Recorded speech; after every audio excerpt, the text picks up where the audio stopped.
2015च्या अंतर्गत येतो।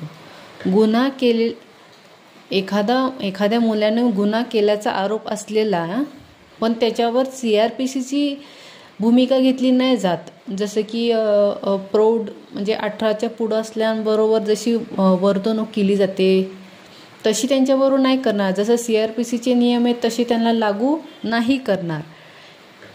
जुवेनियल justice act काय आहे तर ही एक शांत असा कायदा आहे, शांत असं वागणूक आपल्याला मुलांना मिळते। त्याच्यामध्ये फक्त CRPCची तरतूद लागू आहे। मग या जुवेनियल जस्टिस ॲक्ट 2015 मधले महत्त्वाचे मुद्दे काय तर ते हे 1, 2, 3, 4 आणि हे 5। तर ते आपण पाहूयात। पहिला आहे कॉन्स्टिट्यूशन ऑफ द बोर्ड। तर ह्याच्यामध्ये कॉन्स्टिट्यूशन ऑफ द बोर्डमध्ये काय दिलं आहे